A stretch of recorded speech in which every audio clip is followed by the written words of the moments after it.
আসসালামু আলাইকুম রহমতুল্লাহি ওবরকাতুহু। সম্মানিত দর্শক, পরপর কয়েকটি ভিডিও বানিয়েছি নির্বাচনের সম্ভাব্যতা, জামাত এবং বিএনপির যে নির্বাচনের মাঠে তাদের যে সকল সফলতা রয়েছে, কর্মকাণ্ড রয়েছে এবং তাদের সেই কর্মকাণ্ডের কারণে একটি সম্ভাব্য সুন্দর নির্বাচন হতে পারে, এটার ইতিবাচক দিকগুলো নিয়ে বেশ কয়েকটি ভিডিও করেছি। তো এটা যেভাবে প্রযোজ্য বা সত্য, প্রকৃতির নিয়ম অনুযায়ী এর বিপরীত অনেক কিছু হতে পারে। নির্বাচন বাধাগ্রস্ত হতে পারে, নাও হতে পারে। এই সরকার দীর্ঘদিন ক্ষমতায় থাকতে পারে। আমেরিকার যাকে বলা হয় নতুন ছলচাতুরি থাকতে পারে। তারা ইউনিট সরকারের ব্যাপারে তাদের সিদ্ধান্ত পরিবর্তন করতে পারে। আরও অনেক কিছু হতে পারে। এর বাইরে প্রকৃতি নানা রকম ঘটনা ঘটাতে পারে। আওয়ামী লীগ অনেক কিছু করতে পারে, দিল্লি অনেক কিছু করতে পারে এবং এই বিষয়গুলো সমান গুরুত্ব নিয়ে আসলে আলোচনা করতে পারার মধ্যেই আমি মনে করি মানুষের যে বুদ্ধিবৃত্তিক চর্চা রয়েছে সেটার সফলতা। আপনি যখন কেবলই মাত্র আওয়ামী লীগ করবেন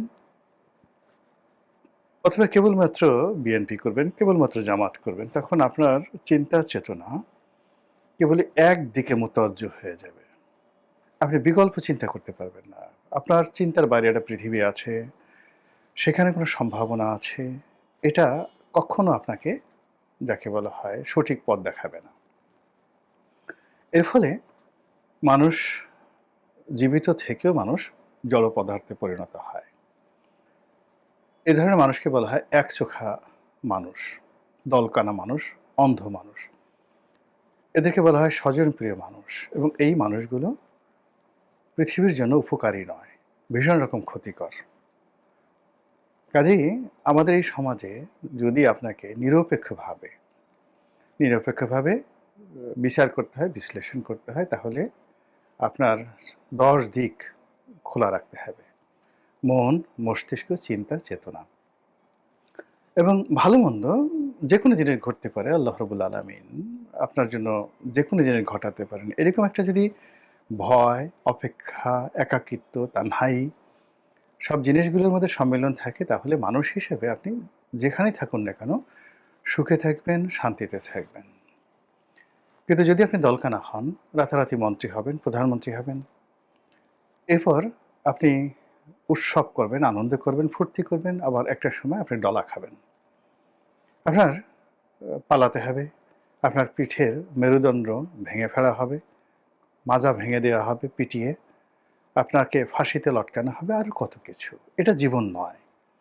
জীবনের পূর্ণতা হলো চমৎকার একটি জন্ম, ভালো একটি পরিবেশে, চমৎকার একটি জীবন, সকল পরিবেশ পরিস্থিতি, ভালো মন্দ, সুখ দুঃখ, উত্থান পতন সব মিলিয়ে। তারপর একটি সম্মানজনক জীবনের পরে অসাধারণ একটি মৃত্যু। হেরোডোটাস ইতিহাসের জনক এরকম একজন মৃত্যুর কথা বলে গেছেন। আপনারা হয়তো বলবেন, উসমান হাদির তো চমৎকার একটা মৃত্যু হয়েছে। বেগম খালেদা জিয়ার বা প্রেসিডেন্ট জিয়াউর রহমানের একটা চমৎকার মৃত্যু হয়েছে। বহু মানুষ জানাজায় অংশগ্রহণ করেছেন। No, I am sorry. আজ উসমান হাদির স্ত্রীর কাছে যান, তার সন্তানের কাছে যান। জানাজা তাদেরকে তৃপ্তি দিতে পারেনি। উসমান হাদি যদি ভিক্ষা করতেন, তবুও তার স্ত্রী খুশি হতেন। তার স্বাভাবিক মৃত্যুর গ্যারান্টি দরকার ছিল, স্বাভাবিকভাবে বেঁচে থাকার গ্যারান্টি ছিল। কিংবা আজ যদি বেগম জিয়ার কথা চিন্তা করেন, তার জীবনের যে নিঃসঙ্গতা, তার স্বামী মারা গেছেন প্রথম যৌবনে। তারেক জিয়া, কোকো, তারা একেবারেই কিশোর, তখন কিশোরও না, বালক। কাজে এ মৃত্যু গৌরবের নয়, এ মৃত্যু প্রত্যাশিত নয়। কোনো সন্তান, কোনো স্ত্রী এ ধরনের মৃত্যু চায় না। আবার বেগম জিয়ার জীবনে তিনি প্রধানমন্ত্রী হয়েছেন, দেশকে অনেক কিছু দিয়েছেন, এগুলো আমরা কথার কথা বলি। কিন্তু তার যে কষ্ট, তার যে নিঃসঙ্গতা, তার যে বেদনা, এটা হিমালয় পাহাড়ের চেয়ে বড়। লোকজন যখন তার সামনে স্লোগান দিত, রাজপথ ছাড়ি নাই, বেগম জিয়া ভয় নেই, তার মনে হতো যে আমি ওই বাড়িতে নিঃসঙ্গ ছিলাম, বালির ট্রাকে আবদ্ধ রেখেছিল, তোমরা কেউ আসোনি, তুমি আমাকে মিছিল করে করে জেলখানায় পৌঁছে দিয়ে আসছো, কোনোদিন খোঁজ নাওনি। এইগুলো জীবন নয়। আর এই যে এই ধরনের জীবন মানে নেতাকর্মীরা যারা খুব পছন্দ করেন তারাই তাদের চিন্তা চেতনা একদিকে রাখেন। এদের মধ্যে মানে যারা খুব কনজারভেটিভ হয়ে পড়েন, কি বলবো? ওইভাবেই তাদের জন্ম হয়, ওইভাবেই তাদের মৃত্যু হয়। এটিকে বলা হয় জাস্ট লাইক পটেটো। গোল আলুর মতো তাদের মৃত্যু হয়।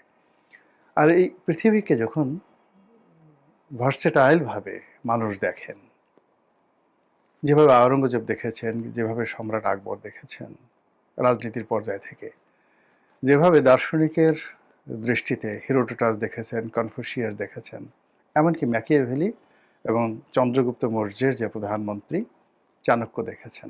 এটা হলো দার্শনিকতার শ্রেষ্ঠতম অধ্যায়।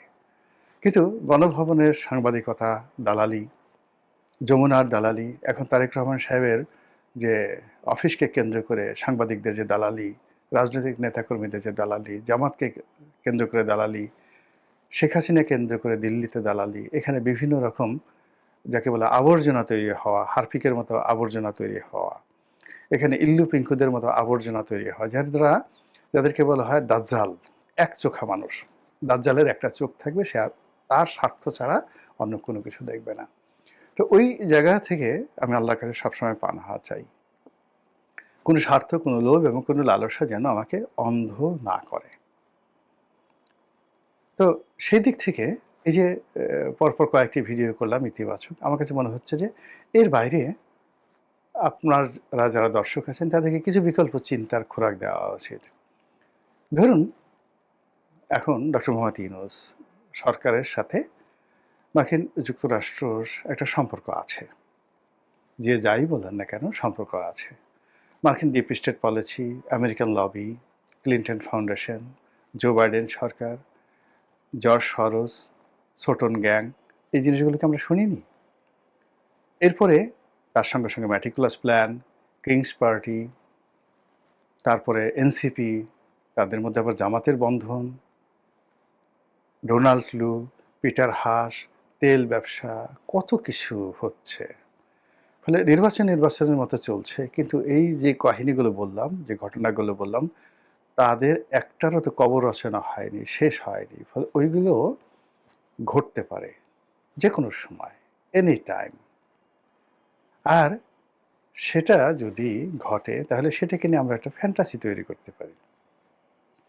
ডক্টর মোহাম্মদ ইউনূস যখন নোবেল পুরস্কার পেলেন আমরা খুব খুশি হয়েছিলাম।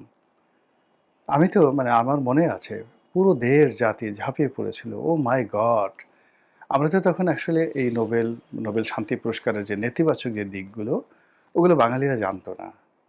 আমরা তখন আওয়ামী লীগ, বিএনপি, জাতীয় পার্টি, মহান মুক্তিযুদ্ধ, মানে আমাদের যে জ্ঞান খুব সীমিত ছিল রাজনৈতিক। ফলে নোবেল পুরস্কার, পশ্চিমা সাম্রাজ্যবাদ, তারপর শেষে সেটার প্রেক্ষিতে একটা দেশ জাতি ছারখার হয়ে যেতে পারে, এই ঘটনা আমরা তখনও জানতাম না। তখন আফগানিস্তানের যে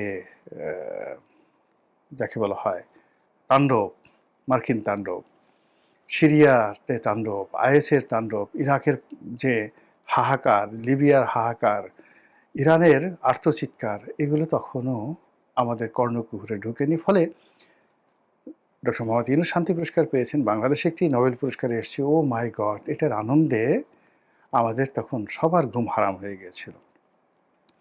আমরা ডক্টর ইউনূসকে কাছে ডেকে নিয়েছিলাম, গ্রামীণ ব্যাংকে মাথায় করে নেচেছিলাম। গ্রামীণ ব্যাংকের নাম শুনলে আমাদের যাকে বলা হয় অন্তরাত্মায় এক ধরনের শান্তি চলে আসতো। কিন্তু আজকের এই দিনে কি সেটা আছে? আপনি কি নোবেল পুরস্কার নিয়ে খুব বেশি আনন্দিত? ডক্টর মোহাম্মদ ইউনূস কিংবা যারা এই নোবেল পুরস্কার দেয়, নোবেল কমিটি, তাদের ব্যাপারে কি আপনার সেই সম্মান মর্যাদা আছে?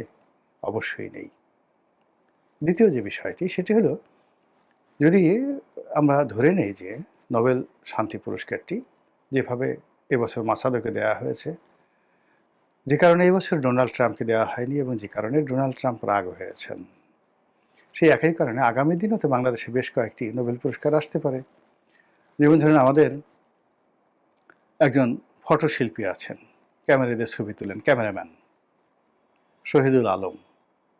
এখন আমি বুঝি না, আমার কাছে বুঝি না যে টাইম ম্যাগাজিন, নিউজ উইক, আমেরিকার লবিস্ট, পশ্চিমা যে যেটাকে বলা হয় অ্যাংলো স্যাক্সন যে ডাইনেস্টি, সেই তাদের যে প্রতিভূগুলো রয়েছে, তারা এই আমাদের বাংলাদেশের শহীদুল আলম, উনাকে নিয়ে তাদের এত মানে কি বলে আনন্দ কেন?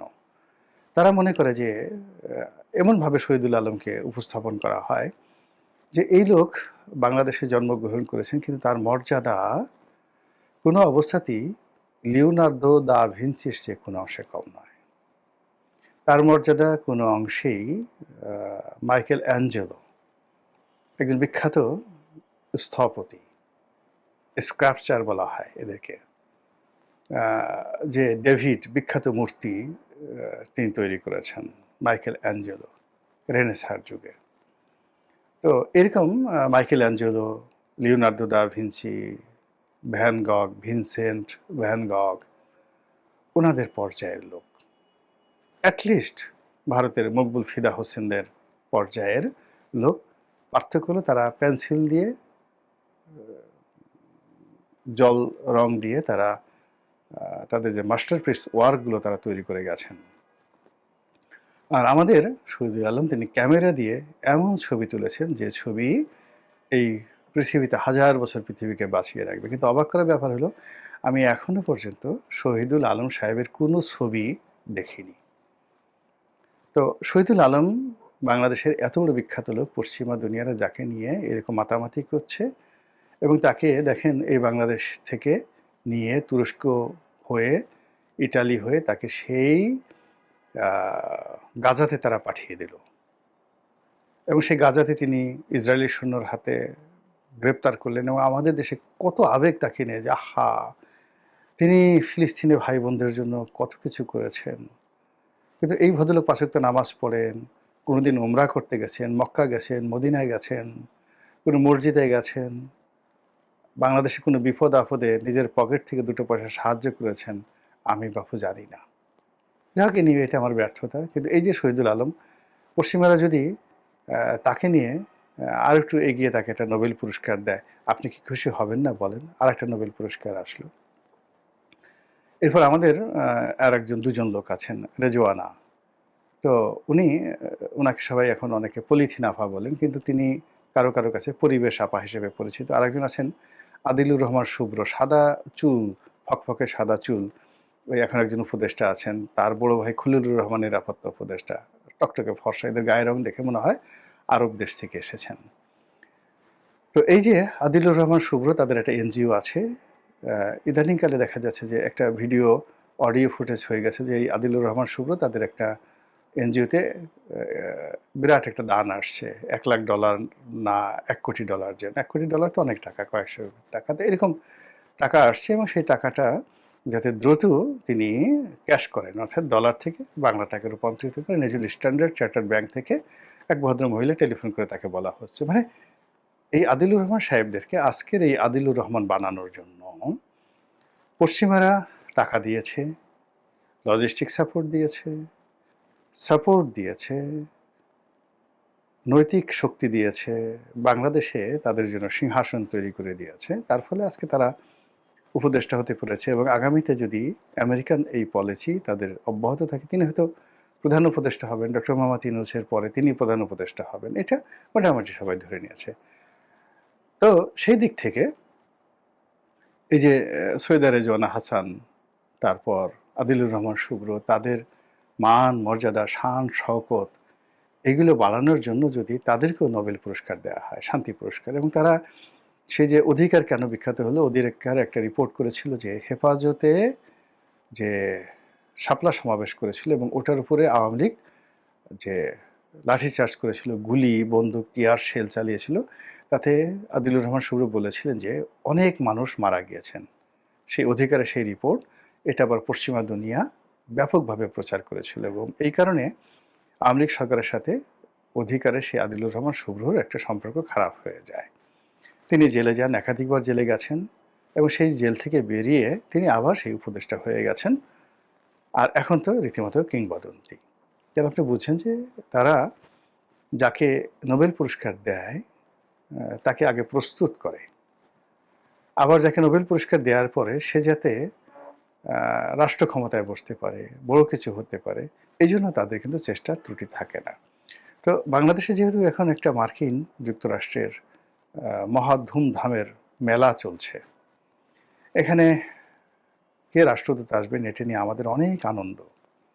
রাষ্ট্রদূত কার সাথে দেখা করবেন এটা নিয়ে আমাদের অনেক প্রশান্তি। রাষ্ট্রদূত যদি কাউকে ডাকেন, মানে কি বলবো, এখন অবস্থা এমন হয়ে গেছে, এখন তো আর লুঙ্গি পরার লোকজন বিভিন্ন 5 স্টার হোটেলগুলোতে যায় না, বা ধুতিও লোকজন পরে না। তো এখন মার্কিন রাষ্ট্রদূত যদি কোনো ধুতি পরা লোক বা লুঙ্গি পরা লোককে তিনি ডাকতেন, সে এমন দৌড় দিত, কোন দৌড়ের সাথে তার যে কোন ফাঁক দিয়ে ধুতি খুলে গেছে, আর দৌড় দিতে গিয়ে কখন যে তার লুঙ্গি খুলে গেছে, শুধুমাত্র পাঞ্জাবিটা পরে আর পাগড়িটা নিয়ে, মানে লুঙ্গিটা খুলে দৌড়ে একেবারে আমেরিকান এম্বাসিতে হাজির হয়ে তারপর বলবে যে আমি এসেছি হুজুর। তো এইরকম মানে আমেরিকাকে নিয়ে আমাদের আগ্রহ। আমরা ডোনাল্ড ট্রাম্পকে ভালোবাসি, ভয় পাই, এবং তাকে আমরা মনে করি যে তিনি অনেক কিছু করতে পারেন। বিশেষ করে ভেনেজুয়েলা থেকে প্রেসিডেন্ট মাদুরোকে ধরে নিয়ে তিনি যে বীরত্ব দেখিয়েছেন, সারা দুনিয়া থরথর করে কাঁপছে। আর আমরা তো এমনি কম্পন জাতি, একটা ব্যাঙ আমাদের সামনে লাফ দিলে আমরা মানে অজ্ঞান হয়ে পড়ি। একটা তেলাপোকা যদি আমাদের সামনে এসে উড়ে, জাস্ট আপনি রাতে খেতে বসছেন বা আপনি বসে আছেন, এই সমাজের অনেক মহাবীর রয়েছে, অনেক বীরাঙ্গনা রয়েছেন, মানে নারী, সাহসী নারী রয়েছেন, হার্ট ফেল করবেন, অজ্ঞান হয়ে যাবেন। একটা টিকটিকি, আপনি হঠাৎ মাথায় হাত দিলেন, দেখলেন যে একটা টিকটিকির লেজ আপনার মাথার উপরে পড়েছে। এই সমাজে অনেক বীর আছেন, ওটাকে সাপের লেজ মনে করে চিত হয়ে পড়ে যাবেন।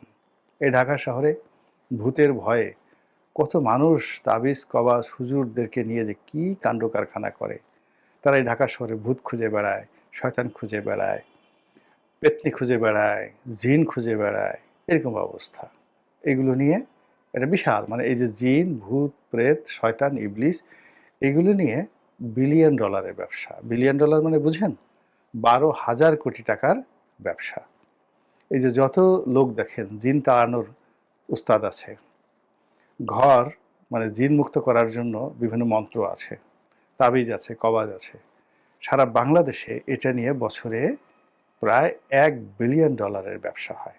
লোকজন যাদেরকে টাকা দেয় আর যারা টাকা গ্রহণ করে, এর সমপরিমাণ প্রায় 12,000 কোটি টাকা। তো বুঝেন যে আমরা কত বড় বীর এই শহরে, এই সমাজে। তো সেই দিক থেকে মানে অদৃশ্য, যেটা দেখা যায় না, কেবল আমরা জানি, বিশ্বাস করি বা ভয় পাই, সেই জিনকে নিয়ে আমাদের এত ভয়। তো সেক্ষেত্রে মার্কিন যুক্তরাষ্ট্র যেখানে তাদের F-35 জঙ্গি বিমান আছে, তাদের অন্তত ডজন ডজন যে পারমাণবিক শক্তি চালিত এয়ারক্রাফট ক্যারিয়ার, সেই মার্কিন মেরিনের যাকে বলা হয় কম্পোজিট যুদ্ধজাহাজ আছে, সেই যুদ্ধজাহাজ তারা বঙ্গোপসাগরের যেখানে ড্রাফটিং আছে সেখানে এনে জাস্ট একটা মিসাইল পাঠাবে, একটা হেলিকপ্টার পাঠাবে, একটা প্লেন পাঠাবে। এই গোলাম মোল্লা রনিকে জাস্ট ধরে নিতে তাদের 5 মিনিট সময় লাগবে না। এখানে ভূতের কোনো কারবার হবে না, কাজে এখানে ভয় না পেয়ে কোনো মানে যাকে বলে কারণ নেই, এবং সেই ভয় আমরা পাচ্ছি। সঙ্গে সঙ্গে আমাদের লোভ আছে, আমেরিকা যাব, হোয়াইট হাউসের সামনে ঘুরবো, বার্গার কিং খাবো, আরও অনেক কিছু চিন্তা ভাবনা আছে। আমেরিকান যে বন্ধু বান্ধব আছে তাদের সাথে ছবি তুলবো, নেতিবাচক অন্য কথা বাদ দিলাম, ক্যাসিনো ঠ্যাসিনো বাদ দিলাম, আমেরিকাতে বাড়ি ঠাড়ি করবো, টাকা পাচার করবো, এগুলো বাদ দিলাম, খালি আমেরিকা যাব। এই আমেরিকা নেওয়া হবে, একটা চিঠি দেওয়া হলো দূতাবাস থেকে, টিকিট সহ। এখানেও অনেক লোক পাবেন যে লুঙ্গি খুলে দৌড় দিয়েছে। তো এরকম একটা অবস্থা যেখানে চলে বাংলাদেশে, তো তার মধ্যে যদি আবার এরকম 3-4টে আরো নোবেল চলে আসে, নোবেল পুরস্কার আসে, কি অবস্থা চিন্তা করেন। সবাই বলবে আহলান শাহলান ওয়া ডোনাল্ড ট্রাম্প ভাইজান, আহলান শাহলান ওয়া আমেরিকা, আহলান শাহলান ওয়া আরো কি যারা যারা আছে তাদের নাম টাম বলে সব দেখবেন নতুন নতুন ডিজে ওয়াজ শুরু হয়ে গেছে। কত রকম মানে ফতোয়া, ট্রাম্পকে এটা করলে, আমেরিকাকে এটা করলে মানে আমাদের এই হবে, এই হবে, এই হবে, স্বর্গ লাভ হবে, ইত্যাদি ইত্যাদি নানা রকম। এই যে হুজুগে জাতি, মানে যখন যেদিকে বাতাস সেদিকে তারা ছুটতে থাকে, আর পেছনে পেছনে যে বাতাসে তারা ছুটছে কিন্তু তাদের পেছনে যে আজরাইল ছুটছে, গোখরা সাপ ছুটছে, তারা যে আলোর দিকে ছুটছে, পঙ্গপালের মতো আলোর দিকে ছুটছে, পিছনে যে অন্ধকার তাদেরকে গ্রাস করার জন্য ধেয়ে আসছে, এই চিন্তা করে না। যদি এই চিন্তা আমরা করতে পারতাম, তুলনামূলকভাবে আমাদের বিজয়টা সুসংহত হতো। দীর্ঘমেয়াদে আমরা একটি সুসভ্য জাতি হিসেবে নিজেদেরকে প্রতিষ্ঠিত করতে পারতাম। মহান আল্লাহ আমাদের সবাইকে হেদায়েত এবং হেফাজত করুন। আসসালামু আলাইকুম রহমতুল্লাহি ওয়া বারাকাতুহু।